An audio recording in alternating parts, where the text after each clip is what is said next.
আজি আকৌ তিনিটা भाषारे इंग्लिश सिखाम तुम्हालोকক। आज फिर से तुम लोगों को इंग्लिश सिखाऊंगा तीनों भाषाओं से। आज के आबार तीनटी भाषाते इंग्लिश सिखाबो, ठीक है। तो शुरू करছি। It is very nice to see the sky. এটা সৰু বাক্য দিছো। এই বাক্যটোৰ প্ৰত্যেকটো শব্দৰ অৰ্থ আমি উলিয়াই দিম। তাৰ পাছত এইকেইটাৰ অৰ্থকেইটা আমি জোৰা লগাই তাৰ পিছত বাক্যটো অসমীয়াত অনুবাদ কৰি দিম। বুজিছানে? অসমীয়াত, বাংলাত আৰু হিন্দীত। তে ইট ইজৰ অসমীয়া অৰ্থ হ'ব এইটো হয়। হিন্দীতে इसका मतलब होगा यो है। বাংলাতে এর অর্থ হবে এইটা হয়। ভেরি অসমীয়া অৰ্থ হ'ব বহুত। हिंदी में बहुत और बांग्लाते खूब। यार पिছত चुआ नाइस। नाइस माने অসমীয়াত ভাল, हिंदी में अच्छा, बांग्लाते ভালো। तार पाছত কি আছে? সি। সি মানে অসমীয়াত চুৱা, हिंदी में देखा, बांग्लाते देखा। तार पाছত स्काई। এই মাজত টু আৰু দাটো দিয়া নাই দেই। স্কাই মানে অসমীয়াত আকাশ, হিন্দী में आसमान, বাংলাতে আকাশ।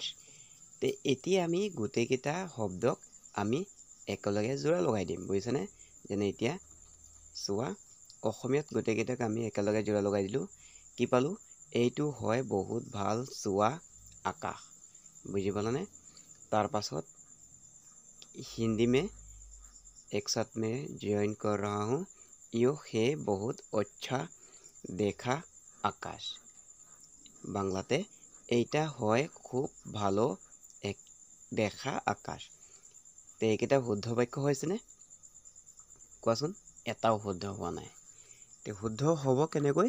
শুদ্ধ হ'বলৈ হ'লে সঠিককৈ তোমালোকে গোটেইকেইটাক নিজৰ ভাষাত তোমালোকে জইন কৰিব লাগিব। তে সেইটো মই আকৌ কৰি দেখুৱাই দিছোঁ তোমালোকক। চোৱা, অসমীয়া দিছোঁ। আকাশখন চাওঁতে বহুত ভাল লাগে। বুজিছানে? हिंदी में आसमान देखने में बहुत अच्छा लगता है। और बांग्लाते হবে আকাশ দেখতে খুব ভালো লাগে। এতিয়া বুজি পালানে তোমালোকে? গতিকে খালি গোটেইকেইটা শব্দৰ অৰ্থ পালেই আমি যে বাক্য বনাই দিম সেইটো নহয়। বুজিছানে? তাৰপিছত আকৌ এটা বাক্যৰে তোমালোকক মই আকৌ বুজাই দিছোঁ। চোৱা, A boy is crossing the road from this side to that side. বুজিছানে? তে এইটো আমি আগৰ দৰে গোটেইকেইটা শব্দৰ অৰ্থ বাছি উলিয়াই দিম। তে চোৱা, A boy is মানে অসমীয়াত হ'ব এটা ল'ৰা হয়। হিন্দী में होगा एक लड़का है।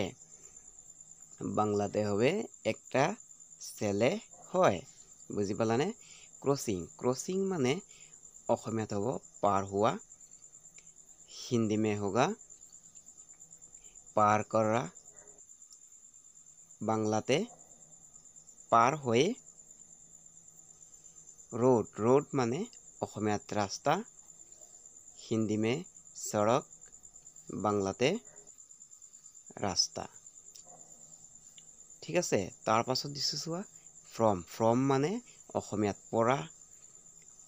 হিন্দীতে হ'ব সে আৰ বাংলাতে হবে থেকে।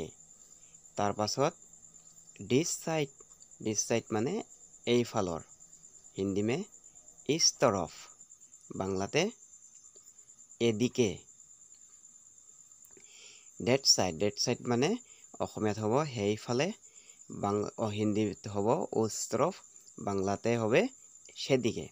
তে আকৌ আমি কি কৰিলোঁ? গোটেইকেইটাক জোৰা লগাই দিম দেই। তে অসমীয়াত জোৰা লগালোঁ। কি পালোঁ?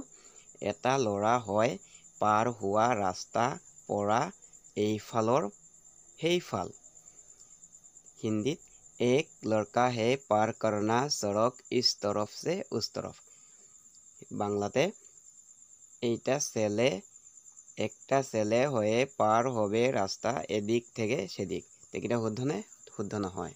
শুদ্ধ কেনেদৰে হ'ব চোৱা, এটা ল'ৰা এইফালৰ পৰা সেইফালে ৰাস্তা পাৰ হৈ আছে। বুজি পালানে? হিন্দীতে কি হ'ব? হিন্দীটো এনেদৰে হ'ব, এক লড়কা ইস তৰফ से उस तरफ সড়ক পার কর रहा है। বাংলাতে হ'ব, একটা ছেলে এদিকে থেকে সেদিকে ৰাস্তা পাৰ কৰছে। এতিয়া বুজি পালানে তোমালোকে কেনেকৈ? সঠিকভাৱে ভিডিঅ'টো চাই ল'বা আৰু কেনেদৰে এটা বাক্যৰ প্ৰথমৰ পৰা আৰম্ভ কৰি শেষলৈ প্ৰত্যেক শব্দৰ অৰ্থ বাছি উলিয়াব লাগে। ছাত্ৰ ছাত্ৰীসকল, এই ভিডিঅ'ৰ পৰা তোমালোকে কি শিকিলা? এইটোৱে যে প্ৰথমে আমি কি কৰিব লাগিব, গোটেইকেইটা শব্দৰ অৰ্থ বাছি উলিয়াব লাগিব আৰু তাৰ পাছতহে সেইকেইটাক পুনৰ জোৰা লগাই কিনি সঠিকভাৱে জোৰা লগালে আমি শুদ্ধ উত্তৰটো পাম। গতিকে আজি মানে সামৰি মাৰিলোঁ দেই। ছুটি ভিডিঅ'টো ভাল লাগিলে ছাবস্ক্ৰাইব কৰি ৰাখিবা আৰু লাইক এটা কৰিবা দেই।